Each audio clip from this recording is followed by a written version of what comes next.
मेरे प्रिय दर्शकों, ओम नमः शिवाय। आप लोग कैसे हैं? हमेशा स्वस्थ रहे, मुस्कुराते रहे, भगवान शिव की कृपा आप पर बनी रहे।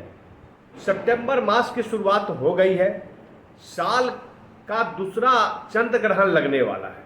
यह साल 2025 में दूसरा चंद्र ग्रहण होगा, जो 7 सितंबर को लगेगी रात्रि में। यह भाद्रपद मास के पूर्णिमा को चंद्र ग्रहण लगेगा। कुंभ राशि में शनि का जो राशि ग्रह है, कुंभ राशि में पूर्वा भाद्रपद नक्षत्र में यह चंद्र ग्रहण लग रहा है, जो 7 सितंबर को रात 9:58 से लेकर 1:26 तक, अर्थात इसकी कुल अवधि 3 घंटा 28 मिनट की होगी। यह चंद्र ग्रहण भारत में दिखा जाएगा। पूर्ण चंद्र ग्रहण होगा। तो यदि कोई चंद्र ग्रहण भारत में दिखता है तो सूतक काल भी लगता है। धार्मिक दृष्टि से यह बहुत ही महत्वपूर्ण हो जाता है। चंद्र ग्रहण जो है वो बहुत ही प्रभावशाली होता है, बहुत ही महत्वपूर्ण हो जाता है जब इसका दिखना हमारे देश में हो रहा है। सूतक काल मान्य हो जाएगा। पंचांग के अनुसार 9 घंटा पहले सूतक काल शुरू हो जाता है, जो दिन के दोपहर 12:57 से शुरू हो जाएगा। इस सूतक काल में क्या करना चाहिए, क्या नहीं करना चाहिए, इसको समझेंगे। और यह चंद्र ग्रहण बहुत ही महत्वपूर्ण है, क्योंकि यहाँ कुंभ राशि में शनि की राशि में लग रहा है। और शनि जो होते हैं वो कहीं न कहीं दंडनायक कर्म के कारक होते हैं। ज्योतिष वैदिक शास्त्र के दृष्टि से बहुत ही महत्वपूर्ण है। चंद्रमा जो होता है ज्योतिष के दृष्टि से यह भावनात्मक गुणों को कंट्रोल करता है। आपके रिश्ते कैसे रहेंगे इसको कोई प्रभावित करता है। करियर कैसा रहेगा, करियर को प्रभावित करता है चंद्रमा। ज्योतिष वैदिक शास्त्र की दृष्टि से यह आध्यात्मिक भावनात्मक विकास को गहरा प्रभाव डालता है। तो चंद्र ग्रहण जो है यह सभी राशियों को प्रभावित करेगा, लेकिन कुछ राशियों पर इसका अच्छा प्रभाव भी दिखेगा। तो हम समझेंगे कि इस चंद्र ग्रहण में और इस जब सूतक काल लग रहा है, पूर्ण चंद्र ग्रहण है, खगोलीय शास्त्र की खगोलीय जो दृष्टि होती है, खगोलीय घटना चक्र होता है। इस घटना चक्र को ब्लड मून के नाम से जाना जाता है।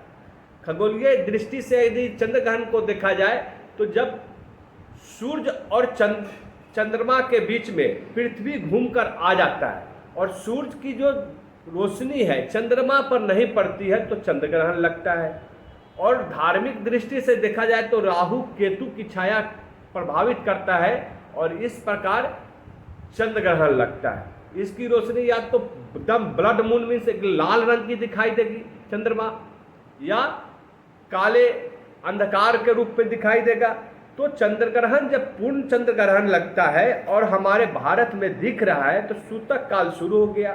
तो सूतक काल 7 सितंबर को दिन की रात दोपहर 12:57 से शुरू होता है। तो इस सूतक काल में ज्योतिष और धार्मिक दृष्टि से क्या नहीं करना चाहिए इसको समझते हैं। सबसे पहले तो आपको मैं बता दूं कि इस समय में जब सूतक काल जब से शुरू होता है, जब तक चंद्र ग्रहण लगता है, तब तक मंदिरों को का कपाट बंद कर दिया जाता है। अर्थात वहां पे कोई भी पूजा अर्चना धार्मिक अनुष्ठान नहीं होगा।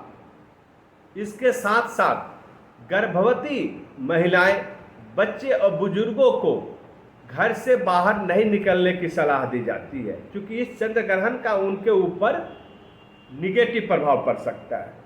उनके गर्भवती महिलाएं हैं, उनके पेट के अंदर जो नवजात शिशु नया सृजन कर रहे हैं, तो उनके ऊपर कोई बुरा प्रभाव नहीं पड़े, इससे इनको बाहर जाने के लिए मना ही है।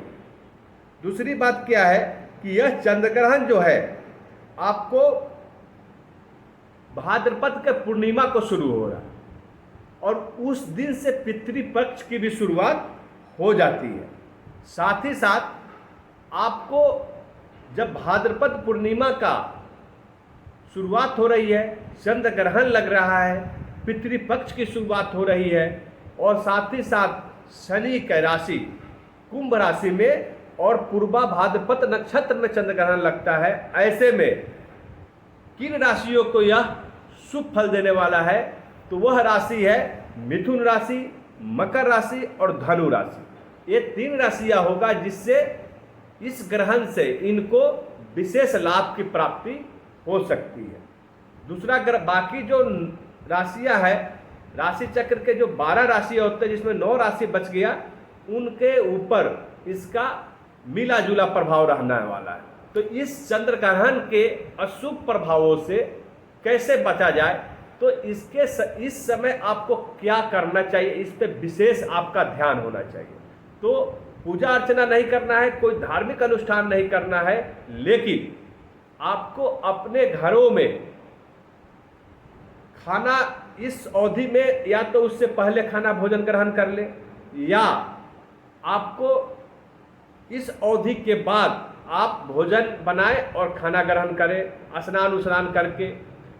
इस सूतक काल से लेकर चंद्र ग्रहण की अवधि में आप अपने पूरे परिवार के साथ बैठकर घर में आप भजन कीर्तन भगवान का नाम ले सकते हैं। यदि ऐसा करते हैं तो आपको इसका शुभ प्रभाव दिखेगा। आपको पूजा अर्चना नहीं करना है, मंदिर का पाठ नहीं करना, भगवान को प्रसाद ग्रहण ये सब नहीं कराना है, लेकिन आप बैठ के पूरे परिवार के साथ में आप भगवान का नाम ले सकते हैं। आप वहाँ पर भजन कीर्तन करें, यह बहुत ही पॉजिटिव एनर्जी को उत्पन्न करता है। साथ ही साथ जब ग्रहण समाप्त होता है तो आपको स्नान जरूर करना चाहिए। स्नान करने के बाद आपको जो 7 अन्न होते हैं, 7 प्रकार के अन्न का दान करें। असहाय लोगों के बीच जाकर उनको भोजन कराएं। भिक्षु भिखार को आपको भोजन कराने की जरूरत है। साथ ही साथ इस चंद्र ग्रहण की समाप्ति के बाद आप स्नान उस्नान करके मंदिर जाएं। शनि मंदिर में जाकर, क्योंकि यह जो ग्रहण है शनि राशि के कुंभ राशि में हो रहा है, जिसके स्वामी शनि देव हैं, तो स्नान करने के बाद आपको शनि मंदिर में जाकर शनि का जो बीज मंत्र है ओम प्रांग प्रिंग प्रोंग शह शनिश्चराय नमः, एक माला 108 बार करें। यदि ऐसा करते हैं तो इस सभी जो चंद्र ग्रहण से जो उत्पन्न निगेटिव एनर्जी उत्पन्न हो रही है, साथ ही साथ आपके अंदर एक पॉजिटिव एनर्जी का संचार हो, इसमें काफ़ी मददगार होगा। तो यह चंद्र ग्रहण सभी भारत में रहने वाले लोगों के लिए बहुत ही महत्वपूर्ण है। मैं इसके एक एक चीज़ को बताया, क्या नहीं करना चाहिए, क्या करना चाहिए, और निगेटिविटी से बचने के लिए आपको क्या उपाय करना है। तो इसमें 2 उपाय बताया मैं आपको कि असहाय स्नान करने के बाद में आप शनि मंदिर जाए, शनि की उपासना करें, बीज मंत्र का जाप करें, एक माला 108 बार, और सहाय भिक्षु भिखार को भोजन कराए, 7 अन्न का दान करें। यदि ऐसा करते हैं तो आगे आने वाला समय जो होगा दिसंबर 2025 तक आपके लिए बहुत ही शुभ फलदायी होगा। ओम नमः शिवाय।